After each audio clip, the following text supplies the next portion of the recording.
Hey Rockstars, how's this going today? I have Marcin with me from Awaken Realms, and we're going to be discussing just everything happening on that side of the fence when it comes to GameFound and all of their projects that they're doing there, and kind of just learn more about the process.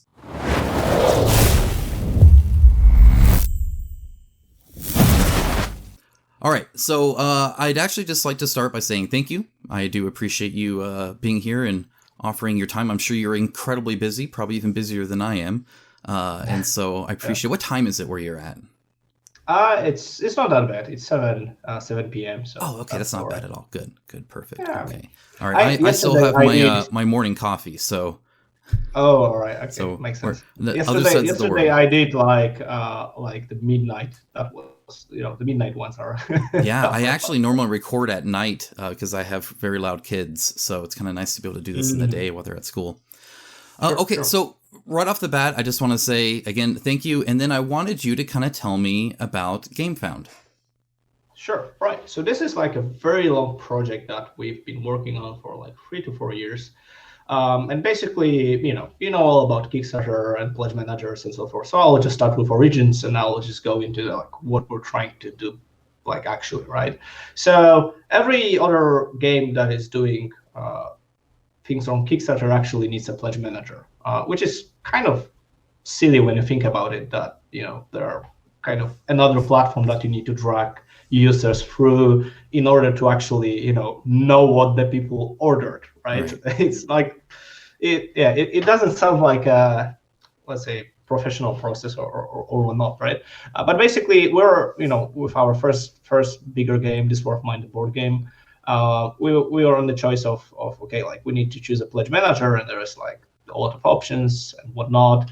And we felt like, well, um, let's just make our own for this one, because we actually had kind of like different things that others didn't offer, so we needed just our own system. And from that we were like, well, actually, if we already have this pledge manager, we can start offering it to other people. Maybe they will use it, and then it will be like a small community or whatnot. And there's all sorts of benefits from having a community. And from there it was like, well, okay, so a lot of people are actually interested, and we got a very good programmer. And then we started to thinking about a little bit more seriously, like, okay, so if we can do a good system, and if we can build a good community, maybe there is something in it that we can create. And the whole creative process of the of creating board games with a community I think that it could be done in a lot of it could use a lot of cool innovations, or just simple things that would make the process so much easier. Right.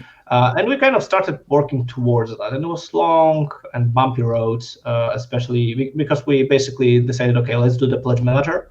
The pledge manager will be free for everyone to use, the creators, the users. Our gain in the whole thing is that we're basically putting ourselves out there, we are learning a lot, and we're creating community. The best way to create community is to basically build trust.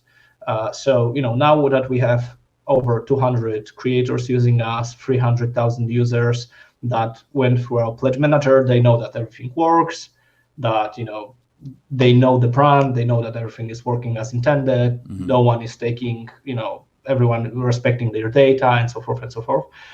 So for us, this, like, a lot of people, the main thing that they were asking, like, okay, like, if it is free, then you're probably doing something sketchy. But for us it was just a long game, basically. Like, we will be doing this for free, sure, but at some point when we will have a good community, good website, good tools, the money will come. This is what we kind of believed in our board games as well, that whenever you bring value to people, the value will come back in some sort later on, right? And now this is the kind of breaking point where we're saying, right, let's try to make our own crowdfunding solution dedicated for board games, that will bring a lot of dedicated functionalities that Kickstarter or other platforms are missing. And our idea is to create it in a way that will actually provide better process for people and also better understanding of processes of people, because a lot of people are talking about the whole creation of board games, about marketing and so forth, but very little is talked about logistics, production, and taxes. And those are things that can make or break projects, and we know it very well. And there's some very complicated topics. A lot of project creators have zero idea how complicated it is. And very often when you see those kind of campaigns that are delayed a year or 2 years, or having troubles and so forth, I know it's usually not bad intentions. It's usually just people have zero idea of how much effort will it get to actually ship from China to US to Europe, and there's so many, and it's getting tougher. A lot of countries are realizing that some companies haven't paid taxes on the or lowering the values and so forth and so forth, and now they're trying to take a lot. So so the original version will be just like the kind of like a better tools, but our plan for the future is to make everything automatic. So basically all the invoices will be generated for you.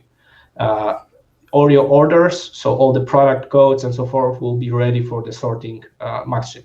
We want to create a calculator for the production costs, because another huge problem is overpromising without knowing the production costs, right? That's things that happen, and I'm guilty of it as well. So I still basically there are a lot of know-how that we learn as a creators, and I think that sharing it would be awesome, especially that, to be honest, it doesn't make sense to have few hundred companies learning on the same mistakes, when once those mistakes were learned, you can share that knowledge to everyone. And this, especially in those 3 divisions, and then if everyone can be focused more on actually making games, then we'll have a better games, which is I think awesome for everyone. So I would say that the next half a year is just us trying to do the crowdfunding, right? Obviously seeing what tools are for the people and so forth. But at the long-term goal, we want to take the logistics, production, and the tax things out of the hand of the creator, so that they can focus on what's most important for them. So basically a game, which is obviously extremely ambitious task, but yeah. No, a focus on fulfillment, I think, is the right way to go. So I think that's awesome. Could you actually tell me a little bit about the differences between what you're offering in Kickstarter? You just recently made a blog post that showed a long list of improvements and differentiators. Could you go over that? Sure thing. So obviously the stretch goals will be automated now, which means that I'm not sure if you ever seen how the campaign is made from the service perspective, but you basically have a JPEG graphic, and you need to switch it at the right time, right moment. The graphic will not load. It's basically a pain in the ass when you put it on and out. And what we want to do is, we actually already did it, so it's working. It's automatical. So when the money goes through the threshold, or the number of backers go through the certain threshold, it unlocks systematically. You can see what's next.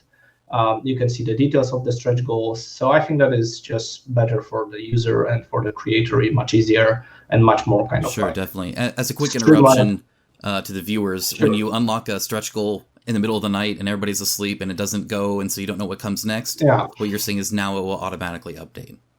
Yeah. Perfect.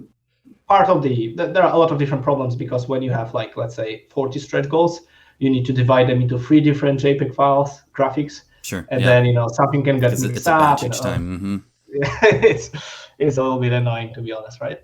And the one thing that I want to kind of highlight is, I think that basically the Kickstarter is awesome that something like this exists, and basically we wouldn't be here if not Kickstarter. So it's not like I want to say that Kickstarter is bad or whatever or whatnot, but I think that the Kickstarter, especially in the board game industry, it's suffering because it's not dedicated for the board games, but it's for everything. So probably that's the decision why they did not do add-ons and stretch goals as a systemic feature, because it wouldn't make sense in other branches of their activities, and board games makes up for probably 20-25% of their revenue. So I think that we can do better, mostly because of laser focus on physically delivered products, board games to the end consumers, right?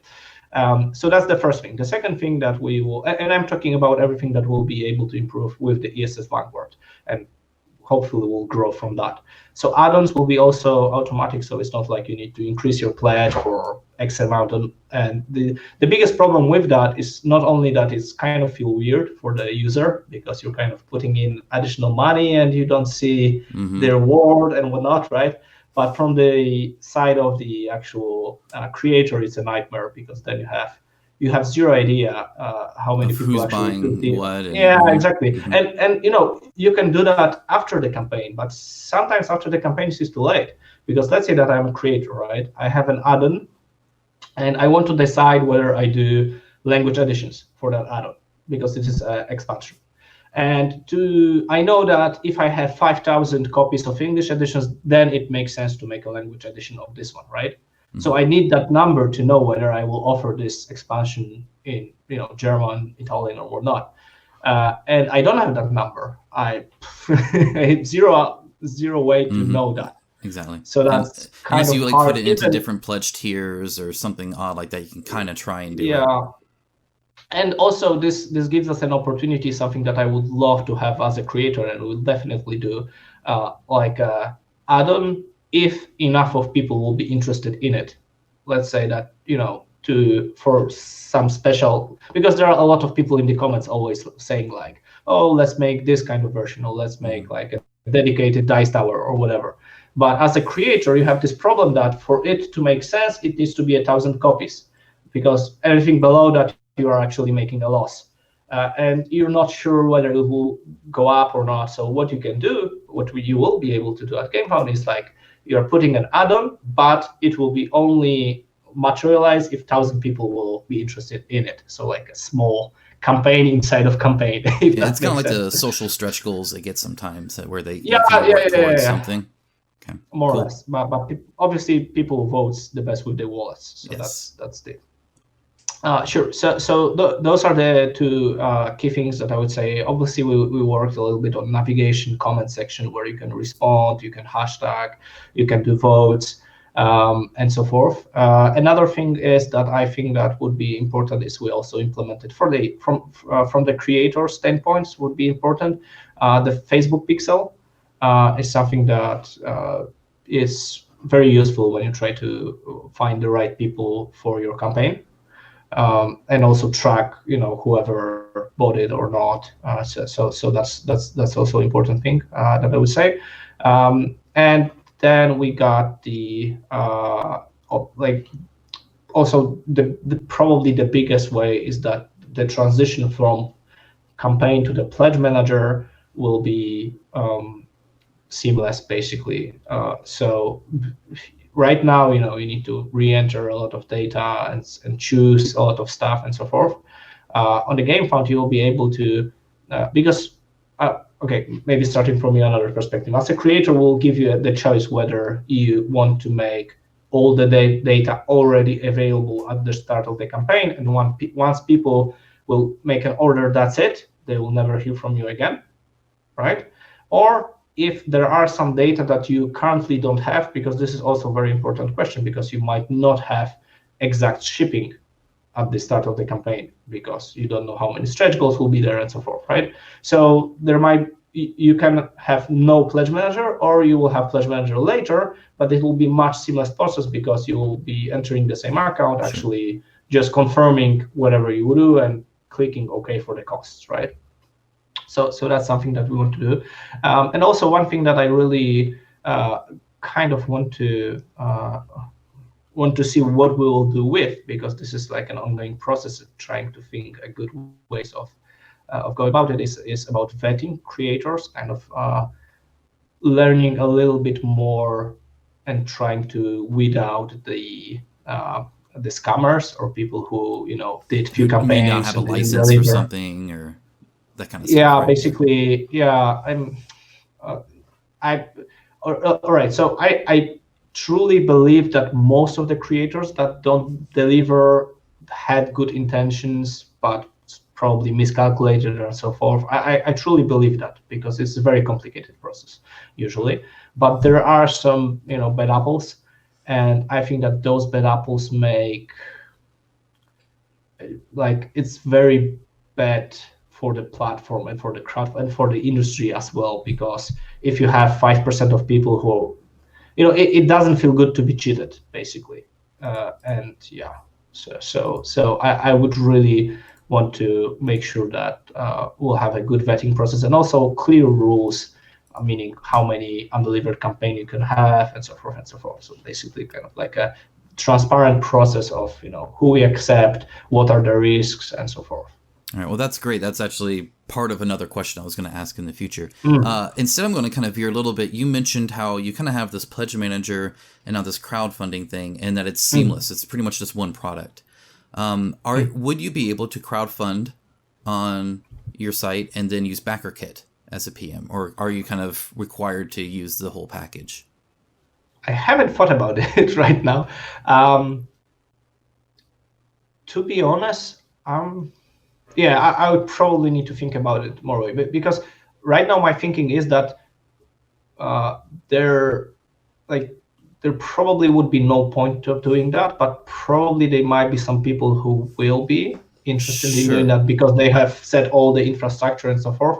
And probably I would say, like, yeah, I don't know. This is probably a complicated question. Of course. Well, so that actually kind of that's actually a perfect answer too. Because you're right. You would think, like, why wouldn't you do this? So one of the things your blog said is that you guys have saved, because this PM services, this pledge manager service is free.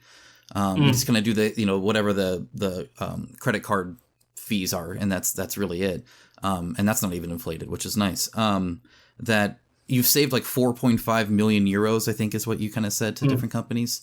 So you have this free service that is way cheaper than all the rest of the services.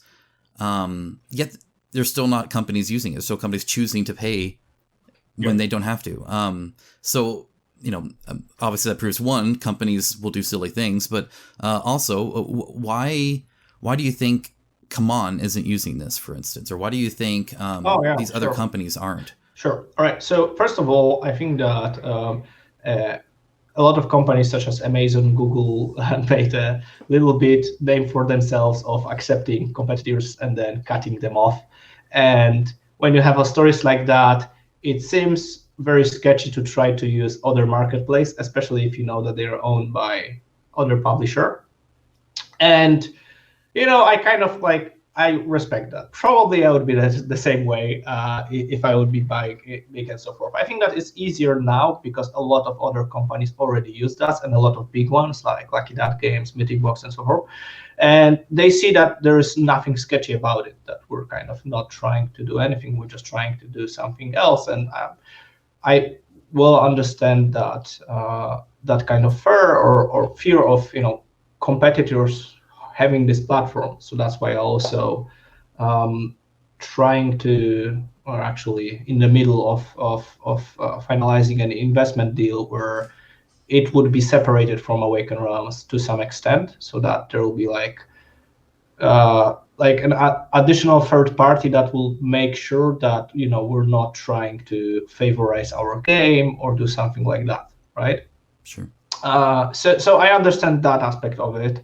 And probably this. Another thing is that also I need to give the credit where credit is due, where BackerKit is doing an amazing job basically as well. They have a great pledge manager, good support, and a great marketing team. So that's a lot of people are choosing to go with them for the marketing and the pledge manager service. So yes, probably that will be the two biggest reasons. A lot might be also to. This is the question that I ask myself a lot. Basically, offering a free one, and then we're like, why not everyone is using us, right? But I understand that first of all, it might seem a little bit weird, and there's like this element of people seeing something for free, and they're like, there's. Mm-hmm. It's probably not for free or whatever, right? But I can see that being less of a thing as more people used us, because then you have the word of mouth where people are saying like it's good and so forth. But also there's also this thing where some companies, for example, set up their systems for the export data for like, BackerKit or whatnot, right? And then transitioning to other system would probably cost them a lot of money and they, or time, and they don't want to do it. That's probably, that would be my guess. Sure. No, that's actually kind of exactly what my line of thought was. First of all, the transition can actually cost money. And so then you're having to still use BackerKit until you do the transition, plus pay for the transition. And then of course, just kind of the, I wouldn't call it suspicion. It's just, I think a mentality of, either this is how we do it, or, we don't need to be using, some other competitor's stuff. I'm not going to get into necessarily how I don't think the board game industry is a zero-sum game. And for those who don't know what zero-sum means, essentially a sale of Nemesis doesn't take away necessarily a sale from, the next Zombicide or something like that. Yep, totally agree. So I don't think there's really that mentality, but there's still like maybe a little bit of that. You mentioned maybe separating the companies a little bit. That was actually one of my questions, is you guys don't mention Awaken Realms like anywhere on that side. I looked like it's like not really there. And I think some people, because I've had them say to me, are almost thinking that's being sneaky, right? Like, oh, you're trying to make it seem like you're not related. But it could also be that you're just trying not to make them related on purpose. So could you clarify that maybe a little bit? Because I've had that comment specifically. Yeah, no worries. So it's actually not on purpose, but we made it few times. We like announced it officially that it's owned by us and so forth. So it's not like we're trying to mimic it, but we want GameFound to stand on its own two legs. In terms of the kind of ownership structure, it is not strictly Awaken Realms owning the whole of GameFound. It's there's like, I'm personally the owner, not as a company, but personally, but there are also the team that is managing the GameFound. They're owners as well on the smaller percentage basis, but they are also there. And the Realms is only the Awaken Realms is only at portion of the percentage. But obviously, me being a CEO of Awaken Realms, it kind of means very similar. But there are a lot of other people interested in it. But for me, this kind of distinction, and we're also trying to do it very strongly internally, in terms of, I can give you like some real life example of how it works internally. It is like, we're trying very much to cut out the kind of sentiment where we can prioritize, for example, features that we want as a company versus other companies that, let's say that we want Awaken Realms want a feature, and that there are 10 other companies that want another feature, and you need to kind of prioritize it somehow, right? Yeah. So we are trying to treat Awaken Realms as the biggest client of the platform, but it doesn't mean that this is like, alma mater, whatever the client says we have to do it, because we're obviously looking at the interests of all the creators that's inside there. So we're basically trying to create this culture where those teams are totally separate. The GameFound team is totally separate, and the only connection in there is myself, in between the companies. And basically, I'm trying to be like a fair judge of, how to do things. And obviously, I have this kind of sentiment and knowledge that if this will be a good platform, it has to be just for everyone, and that's it. Whenever we'll try to do something, out of bounds or whatever, people will obviously notice and will not want to use it, right? So that's basically... Yeah, definitely. No, and that makes a lot of sense. So I think one of the ways that you and I are actually very similar is that both of us have the opportunity, you just kind of talked about it, to have a conflict of interest, and then we just kind of work off trust that we could manage it, right? So Yeah, like for me, yeah. I get free games, I get early games, right? And then my viewers have to trust that I'm okay to still critique it fairly, for instance, and not show favoritism, stuff like that. You being kind of in both things, we just kind of have to see in your actions and in your words that you're trying to foster that culture of separation. And this was the part of what I said with the value that we've built for 3 years, giving out Pledge Manager for free, where we have a lot of creators that basically trust us, because for 3 years we've done, we've been just for them. They were asking for help, we were providing the help, and so forth and so forth. So I think that will be all right. Obviously, there are some synergies and benefits. For example, we can lead with ESS Vanguard, which is Awakened Realms games. No other big creators would risk that, but we can do that because we believe in the whole thing, and so that's, I think, is quite important. But one also of other things is that perhaps introducing an investor in GameFound who would just make sure that the GameFound for them, GameFound value would be an absolute priority. So they would make double sure that nothing is happening there. Exactly, that you're not prioritizing your projects all the way to the top and stuff like that. That's kind of, and this is a lot for the audience as well, how like magazines used to work. People maybe remember magazines where you have a marketing team that'll take money from these companies that you're reviewing, and then you have the reviewer, and then you have like this kind of like third-party editor that's whole purpose is to make sure that the reviewer's still bombing the product if it's bad, and then there's an ad on page 3, right? And kind of balancing that. Probably in a lot of product this disappeared a little bit. I used to work in the financial sector, journalist when I was young, and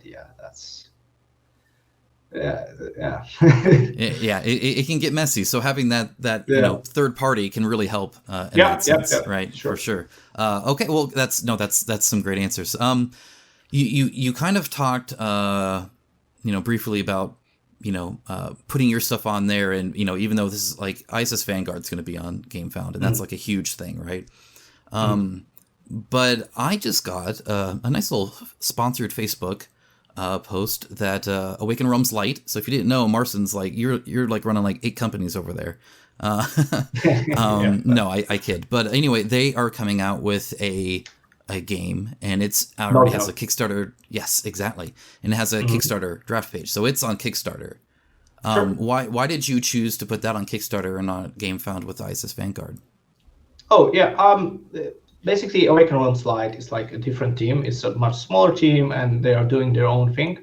And it's actually a long story with this game, but it was in the waiting for being released for like 3 to 6 months now. And it's a great game, by the way. So a small commercial. Minis. But basically, the idea is that that I don't want to kind of either force them or just I send them whatever decision because the GameFound will be ready only in some time. They were already delaying this publishment for 3 to 6 months already. So I said like that's for me not a problem to use Kickstarter at all.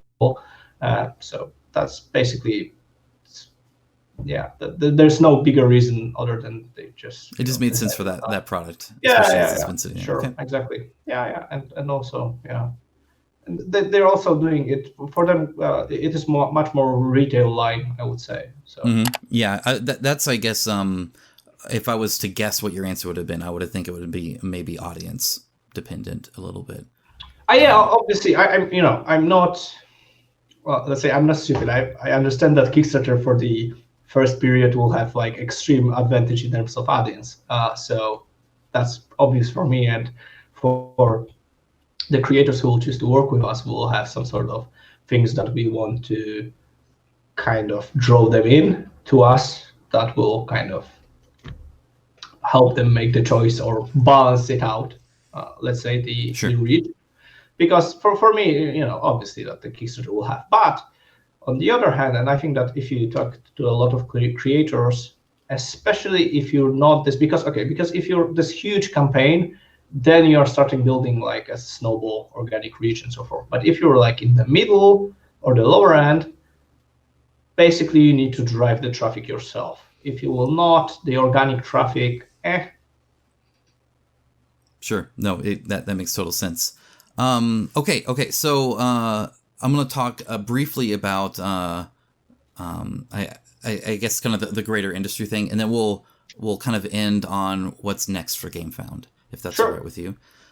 So I come from kind of a long history of video game stuff, and you mentioned Google and Amazon when it came to like a conflict of interest kind of thing, right? Where like Amazon won't sell you a Chromecast and Google always puts their stuff on top and whatnot. But they're also both, these big publicly traded companies that have to be shareholders and that kind of stuff. And you guys are obviously, you're talking to a small time YouTuber here. So obviously a lot more approachable and a lot kind of down to earth group, which is nice. So there was a little company called Valve that wanted to launch this Half-Life 2, this big video game at the time.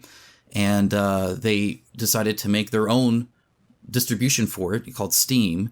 And that game is what they used to kind of bring the people in. And it wasn't necessarily every little game. It was like this big, tentpole monolithic game that could kind of do that and actually bring the people in to do that.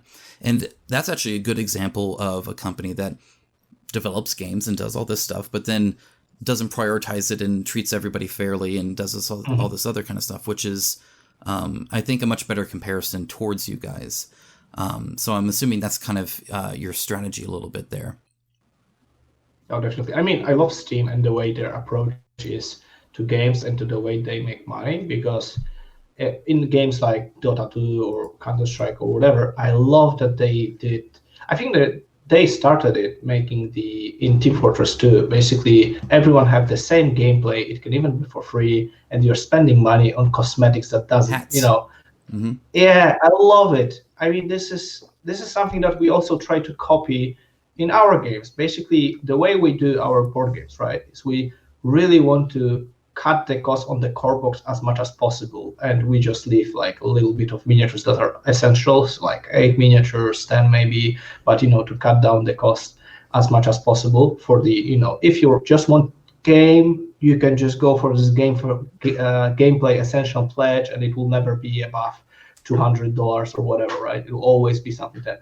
But if you want to have zillion cosmetics upgrades with alien companions on cool characters, on some special things or metal coins or whatever, sure. But it's not like we will guard you from a gameplay content by paywall. That would be kind of right? And I'm trying to look at things like that because I think that they are kind of fair, where the kind of like the essentials, the gameplay, like the things that you can enjoy is as cheap as possible. Obviously, our games are, they are not that cheap but the amount of content is, sure. They are not cheap to produce. Let's just say it is. But then you can use cosmetics for if someone wants, sure, why not? But it will not change the experience. And that's kind of hard because and this is a small side. I'll get to the point I was making in a moment, but I just wanted to say like. Well, that's nice and it's cool that you can get metal coins and you can get the nice card deck holder and you can get all this stuff. Relatively speaking, that's the easy stuff to make, but a lot of people don't appreciate how much time investment is put into balancing a mechanic or designing a game and stuff like that. Yeah. That's where the real cost is. So to offer that for free and then do that, I think some of it's on us to have a better mentality of what effort goes into these things. That one thing that I always see funny is like when you add like 10 cards to the game as a stretch goal, people are like, 10 cards or 30 cards, whatever, right? You add a miniature, right? It can even be an alternate sculpt of an existing miniature, right? And it's like that game mechanic that you had to balance those cards and add them in and design them and do all that. Yeah, it's a way more, it's an actual stretch goal where it costs you money to do as opposed to, print two extra. A lot of work usually. Very, very, very. Okay. So my point with Valve is I think that's great, and you even just like went in and did exactly what I felt the same way about. Like, this is a great service, it's a great product. They're doing everything right. Everything's hunky-dory, and it's a perfect world. But if we know nowadays, Ubisoft has their own video game platform. EA has their own video game platform. Epic has their own video game platform. And so at once you had this consolidation that then went into kind of more fragmentation than even competition, because there is no other one like Steam that has like all these other ones. Like, they have a few, but for the most part, it's just EA does EA's and Ubisoft does Ubisoft's, and each one has its own different services and its own different login stuff, its own different launcher, and all that kind of stuff. And obviously, we kind of started this conversation, be like, why are these big companies not using your free service as much? Like, you know, why aren't all of them kind of doing that? And then we talked about how, well, it costs them money to you know, maybe even shift to you. And I guess a lot of concern, at least on my part, and I don't know about everybody else, is that if they're going to spend the money to shift, they might think like, well, maybe we just make one for us and then we can prioritize our items, just like you're having to already balance it.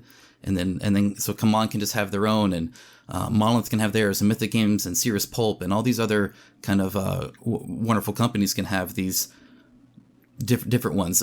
Can you maybe talk a bit about that? And I don't even care which angle you take or anything like that. I just kind of want to hear your thoughts. Yeah, sure. So, okay, so in short, I don't have good answer to that, because I know it annoys the shit out of me as well when I'm watching, when I want to see a series and it's not on Netflix and I need to buy, you know, Disney Plus, HBO, Amazon, HBO Max or Hulu or who knows what. Yeah, I mean, like, I just want to watch a series, like one series every month, and it's usually on different platform, and it kills me. And it's not even about money. It's just,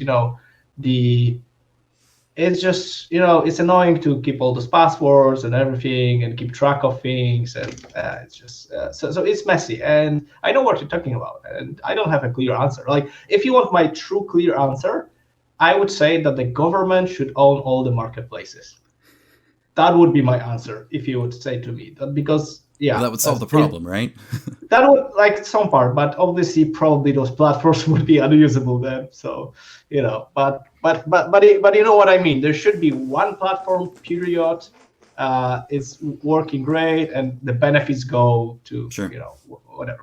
But that's not going to happen, right? So in a perfect world, it's not going to happen. I think that one thing that is an important lesson from the Steam and the Epic Games, like you got Epic Games that are literally giving away games for free and basically paying people to come in, and a lot of people are not coming in, and there is a very very important reason for that. It's not that they are fanboys of Valve or whatever and so forth, but Steam is just a great tool. It has like a lot of things. You have the reviewers, you have the community features, you have the special the guys who are doing the kind of like talking, kind of thumbs up, thumbs down, and a lot of like functionalities that helps you as a game creator and also as a gamer, basically, right, to kind of find your feet and so forth. And probably that would be my answer and my hope, that at some point will be as advanced in terms of features that it would be just the best options, and that people will see it, both users and creators, that they will see like, okay, I might want to do that platform, but it will take me 4 years to get to the amount of features that we are offering already, and that the process is so easy with us, for example, to create an invoice and add it to the shipping, so that there will be no problems at customs, that why to risk and so forth. So I know, like, obviously we'll see. It's an interesting. I know this is an ambitious things to do, but if you don't want to do ambitious things, why do them at all? So sure, exactly. That was actually again perfect. You kind of talked about the feature set that Steam has. It has all this kind of stuff, right? And I said how I kind of wanted to start ending again on kind of GameFound as a service and as a product, and not necessarily the broader industry things, right? And so I have here, I'm going to actually cheat and read a little bit, just like a quick list that I just thought of like, here's all the features that are on KS or on Kickstarter that either aren't noticeable on the preview page, or maybe not there yet, or maybe you're working on it. I just kind of like to hear your thoughts on it, because there's actually quite a few that I think people don't maybe take for granted, right? That they might notice once they lose that, if they do. Sure.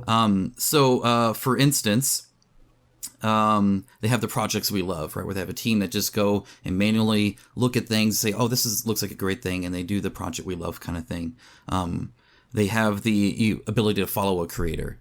So I can see your creator page on As Awakened Realms, but I didn't see a follow thing there. Personal messages to creators and back. They can personal message you and send it back and forth.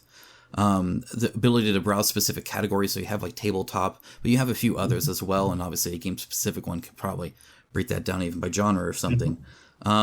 Ability to privately request an update. So if nobody's updating in a while, you can actually anonymously kind of ping and say, hey, please update. You can do that. This was introduced recently, right? Wasn't it? Yes. Is it working? Yes. Yeah, actually, there's been a few updates where they're like, hey, we heard you. And we'll get that. I don't know if it's just it's good. That means you haven't been hit by it, which is great. It means you're communicating. I don't know if it's necessarily an email or if Kickstarter actually looks into it or what necessarily. No. I actually saw it because it just, as a creator, it just shows us at the top of your page. Like, hey, this they amount want of to hear an people update. Requested an update. Perfect. I mean, I liked it, but I thought that probably it wouldn't solve the biggest problem, because the biggest problem are people who are just, don't really care about what people say. Sure, exactly. If you're already in that situation, you're in a bad spot. Yeah. So almost done here. There's a mobile app. I did check. Your site works great on. It's responsive, so it works on a phone in a browser, but not necessarily an app. The limited available backer tiers, so you can limit a tier to only have 5 people in it, or 250 or whatever. Yeah, this we can do, sure. Okay, great. And then the lockdown to changes, where if a half an hour after you post an update, it's there permanently. So you can't go back and change it and edit it and stuff like that. Or once the campaign's done, the campaign page is then frozen, right? You can't go back and edit that. True. So anyway, that's just a list of stuff that I thought of, and again, it's all my perspective, not backer stuff. So you can talk about getting to feature parity, or you can talk about whether you think all those things are done. This is what we're doing, or whatever. Sure.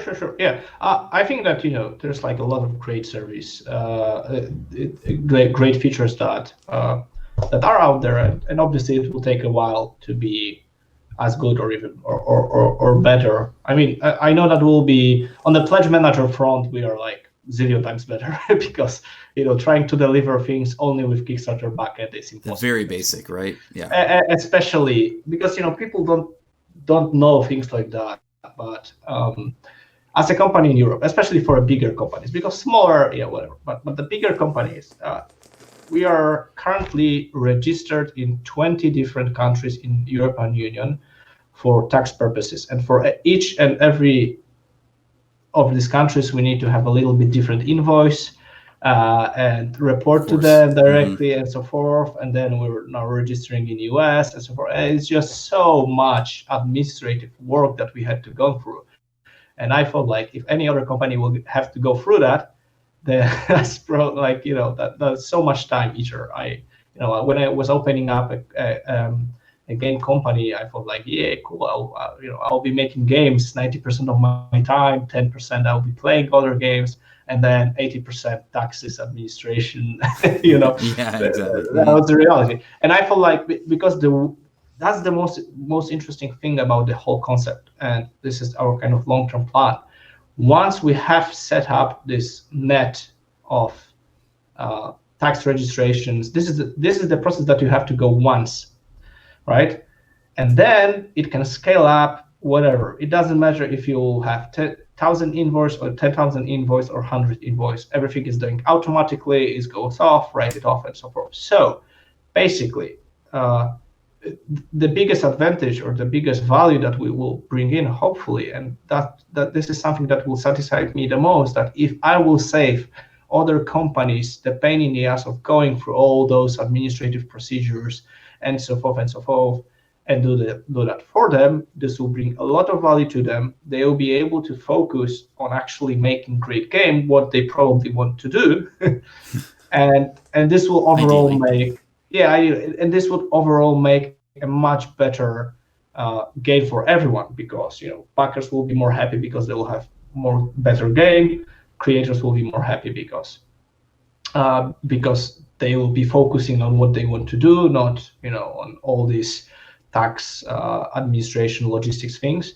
And also, us controlling that and having a lot of experience in that, we can make sure that they will be properly done, so that there will be things like creator need to change shipping prices twice as much because they didn't calculate it right. You will have a shipping calculator price before you start your project, so then you can actually know how much costs. So we actually, with all this knowledge and experience, we can bring down the level of kind of things that are people that are not sure or don't know promise something that that basically was impossible to deliver, and then there are all sorts of troubles, delays, changing in price, and so forth. But you covered a lot of that on your YouTube, right? And I think that if we could get rid of that, make people focus on actually making games, we would have much better games and much better process of crowdfunding at all. Perfect.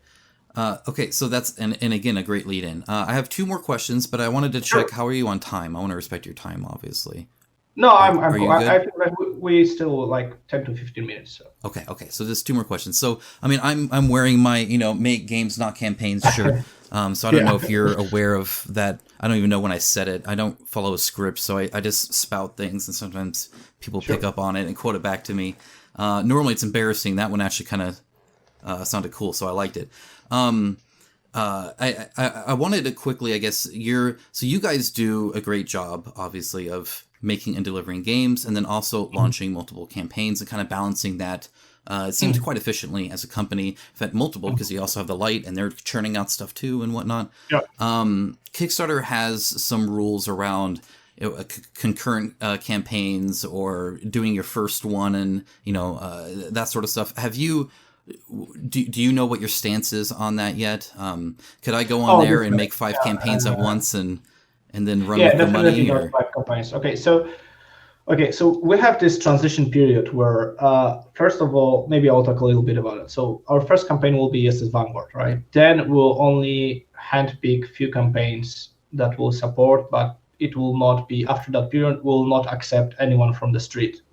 We'll have like 3 to 4 months of actually talking with backers and creators and trying to figure it out. Because I think that, as I said, I really respect Kickstarter. They have great platform. They did a great job and so forth. But one thing that I think they could do a better job of is actually discussing things with community. I kind of, that's the thing that we want to do, because we feel that there are a lot of amazing creators and backers with great ideas, and they know exactly what should be the level, the limit, and so forth. So I definitely want to kind of reach out to a lot of people, talk out with them, and try to make a set of rules that will be kind of transparent and applying to everyone, because there's like a lot of different things happening where there are some companies with zillion campaigns and then the other ones with only once, and it's kind of weird because there are some shifts in strategies, very in weird timing. I think there was this Cosmos campaign where it was stopped in the middle of it after being approved. It's kind of like so basically my answer will be we want to have a process. We want to have a dialogue with the community, and then make a rule, put them out there, but the rules are the same for everyone, and you can actually see it. I think the good idea is to have the kind of campaign, so the amount of campaign limits and also the funds raised limit, something like that, in which order you would go. I also have like one idea, interesting what you would think about it. Like for example, we could make a special badge which would call, like for example, GameFound Investigated or something like that, which would be similar to Project We Love, but it will not be like, oh, we think that this is cool, but this is we'll have a list of requirements from the creator. Like you need to give us full financial statements for past year or two. You need to give us this, that. We'll investigate you like more detailedly, and then we'll give you this badge. And when people see this badge, this has been okay, like there is a bigger investigation that was done. One thing that came up is just recently, as you know, Hasbro used their Hasbro Pulse, which is kind of other crowdfunding sort of thing, to launch a board game, Hero Quest, which is kind of a big deal. And on it, it didn't have a lot of information. It really just showed the components. After the first day, it actually had a small FAQ with 3 questions, but Kickstarter requires quite a few fields, right? They have that kind of risks section and stuff like that. Yep. Are you going to deviate too much from that? Are you going to enhance it, or maybe think, well, this doesn't really matter anyway because people just copy paste it? Or could you kind of speak on what we should expect to see on a full page? Because your preview pages purposely don't share too much, right? You don't want to give everything away. Like it's a teaser. So we haven't seen that yet. Yeah, sure. Yeah, we definitely want to put like additional sections, like for example, reviewers is an important one. I think that it could be easier to kind of like switch vertically instead of 10 video stacks below each other. I think that the shipping should also have their own section explaining stuff, because the shipping is usually the trickiest one that people a lot might be surprised or not after the campaign. And also I think that I'm kind of hesitant on things like risk and so forth, because I'm not sure if they actually make any difference. I don't think that. I think the idea is nice, but from what I noticed, it's copy pasted, right? It's just kinda... and if there are like some real risk, like for example, like this company has no cash flow or whatever, no one will put it out there, right? It's like so there are few that make sense. Definitely the structure, so that you will, as a creator, especially a newcomer, you will know what should be there. For example, I cannot imagine putting a board game without a presentation video of the game mechanics, right? So that's done all the time. I hate to break it to you. I know, but I hear you. So that's great. But you know what I mean. There should be like some structure, and also I think that will be cool from the backer perspective, user perspective, where you come in and you know where to expect certain information. If something caught your eye, and then you probably go to like, okay, let's see gameplay. Okay, I see the gameplay. Let's see components. Okay, see components. Let's see shipping. Okay, the shipping information. Right, go now and price. One thing that we'll have, and I think will be cool addition, is like on your right, on the PC screen and on the mobile, you will have like you can swipe left and it will come out. Will be like a pledge wizard, which will be basically contextually showing you the information that you might need. So if you haven't back, you will have like the recommended pledge level by creator with some extra information, so you can just click and like, okay, I want the recommended option. Or if you want to more customize your thing, like here's choose your pledge, choose your add-on, and then as a backer you will have different information on there, and if you click another section, also different information will change, right? So obviously, we're on the clock and we have a lot of good ideas, but obviously the ideas are only that until they are delivered. So I guess the real test will be once we'll launch it and we'll see how people use it. But one thing that we always love and do is iterational work. Basically, we don't expect it to be the finished product at the launch of VSS Vanguard, but this is just another iteration, and we'll be changing it with the people's feedback. Because in the end, the best way to do things is to just do it. Listen to people, correct it, listen to people, correct it, and that's basically how you make things, right? Sure. Well, yeah, and so that's the agile way of doing things, which is Yeah, kind of, yeah, yeah, I yeah. think, the smarter way. So that's good to hear. Okay, Like so I have. in board games is essential. You cannot make board game without playing the game and listening to people, because otherwise it will suck. Yeah, yeah, yeah. There's the idea of the creator should do what they want, but there's also the idea of it. But if you want to sell it, it needs to be something Yeah, that other people might that's want true. too. I mean, there are the instances where you actually want to stick to your guns. Like, Sure. there are a few things that where you're like, no, no, no, I want to do it this way. But if you want to do it this way, everything, then you're not making game for the people, you're making game for yourself, which, it's all right. But, then don't be, angry when, people will not enjoy it, for example. Right? Exactly. Well, thank you for making my job easier, because you've led into my very last kind of thing before kind of the outro here. You talked about kind of sticking to your guns, but still also listening to feedback. The two things that I haven't really mentioned yet, and one of them is probably near and dear to Awaken Realms' heart, so you'll like one of these, that I'd like to see is, we talk about the scroll of death, right? Where it's just this tiny little scroll bar and you just scroll through because everything's on one page. It would be nice to have, like, well, okay, I can go to the gameplay tab or, whatever section it is. Yeah. Kind of make it not just one long image, right? Yeah. So that'd be nice. The other one that I think would be good is you guys do a lot of votes. Yes. And right now you do it in the comments, which is a terrible way to do it. I mean, you have to because Kickstarter doesn't offer anything else. Do you have any plans on supporting that better? Definitely. Sure. I love this function because a lot of people are like, why are you using crowdfunding, you're a big company and so forth? Like, part of it is because we love the process. We actually come into the Kickstarter with, let's say, 1/3 of the stretch goals, and all the rest is developed during the campaign, talking with people, and the best ideas come from it, the best expansions, because, normally you have in the office, let's say, 20 creative people, right?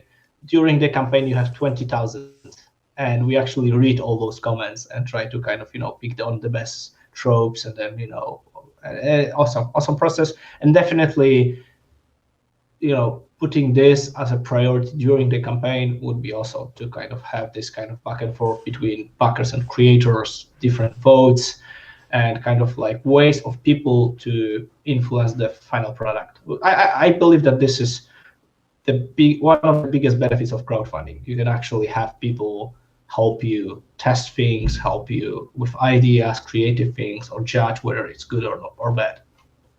Yeah, no, exactly. I think that's. I'm all for. I actually have a future video plan where I think I'm essentially going to say, like, I'm fine with big companies using Kickstarter. I think it's a great way for us as consumers to interact, to almost customize like a collector's version of it, if nothing else, right? There's a lot of benefit to it, I think. Also, there's one thing that I might add is I think that people misrepresent how much developing a game like Tainted Grail costs. It's like, it's like a huge investment, and doing it is like, if not Kickstarter, no one would ever do Gloomhaven on the retail. No one would ever. Exactly. So that's another one of my points, is a lot more risk taking, right? Or something that if you were stuck at retail where it's like, this needs to work because we just shipped 1 million of them, you play a little bit safer. Right, and so you can kind of really be as creative as you want on something like this, which I'm all for. So we're in agreement there, 100%. Well, that's really all I think I really had. I think that will help. It helped me kind of understand where you guys are coming from, what your plans are, and kind of where you're at. And I think it certainly helps everybody else. I hope it does. I'm sure it will. If we want to learn more, if we want to kind of follow along and figure out what's going on, where should I link down below in the description? Should it be your Facebook page? Is there another page we should look at? Sure. I think that just following the GameFound would be just, put a link on the GameFound, and there are different ways. Like there's like a blog where we put all the updates that we are making. So this shows a lot of progress that's being made. So that's the one place. And if you're a creator, for example, and you would be interested, hearing more and so forth, then there's like a special become a creator part where you can, put your data and we'll reach out to you and just perfect. So I know that there are actually a lot of developers that watch my channel just so they know what not to do typically. But I'll link to both down below for everybody, so people can kind of follow along. Thank you so much, Marcin. I really appreciate all of the time and thought you've put into this. It shows that you've done a lot of investment and a lot of thinking on it, and that's I think reassuring to everyone. Sure. Thank you very much for your time too. Yeah, no problem. All right. See ya. Cheers. Bye-bye.